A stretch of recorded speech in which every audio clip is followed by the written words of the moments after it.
Frère Jacques, Part 1.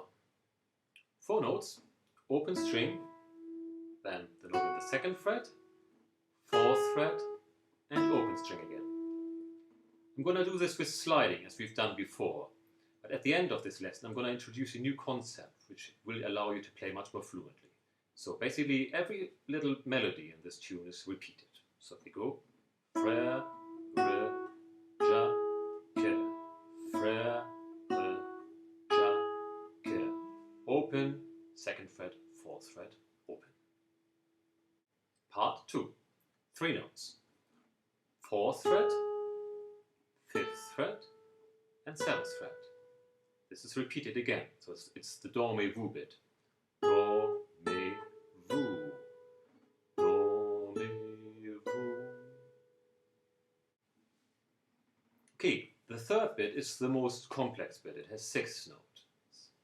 So it's basically 7th fret, 9th fret, 7th fret, 5th fret, 4th fret, open string. So 7, 9, 7, 5, 4, open. One tip at this point: if you find something difficult, the best way to make it possible to play it is to take it into smaller units. So this, rather than practicing the whole bit at once, you do it in 2 stages. You do the first 3 notes, son, le, and then ma, ti, ne, and then you put it together. After you've worked so hard, the last bit is by far the easiest, because it's just played on the open strings. Basically, ding, dang, dong. So using 2 different strings. The first, the high E string, which is the one that is closest to the floor, ding, and then it's the string below that, which is the B string. E, B, E, E, B, E.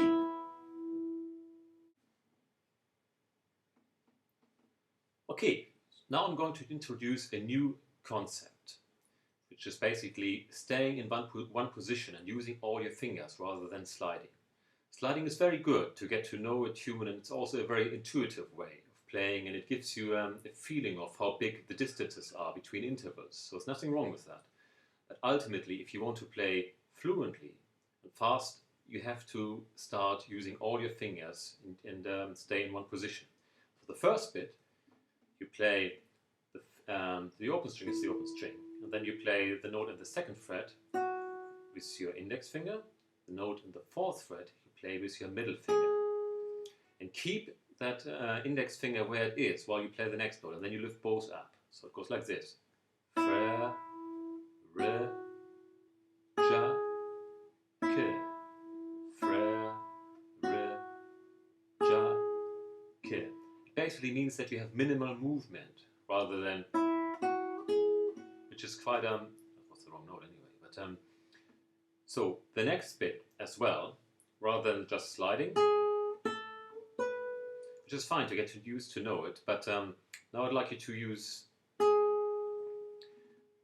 for the note in the 4th fret the index finger, then the middle finger for the next note, and then the pinky for the note in the 7th fret. This might be a bit difficult, but you can do it. Just practice and you will get there. And then you lift those 2 off, and this is still where it is. So you don't lift this. So it goes like this: do, mi, vu. And now you lift the pinky finger and the middle finger, and that note is still there. It's a bit more fluid.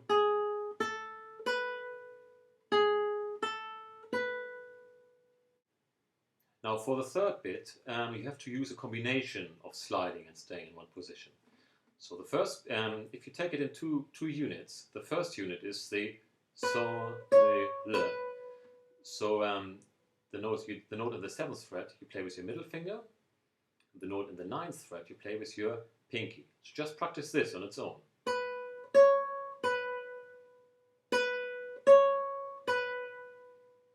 And then you slide the middle finger to the 5th fret, and then you go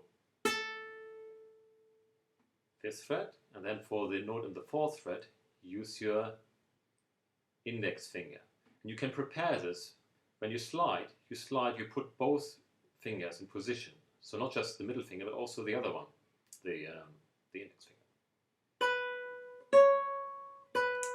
Slide, just lift that, and lift that.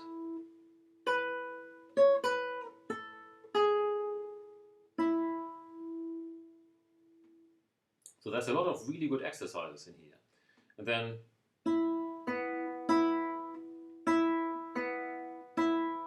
a quick word about the fingers that you use in the left hand. So it's basically the index finger, the middle finger, the ring finger, and the pinky.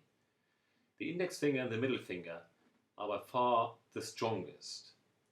So what I'd like to encourage you, if you slide to get you used to the notes, use your ring finger and your pinky finger as well. So for instance, not easy.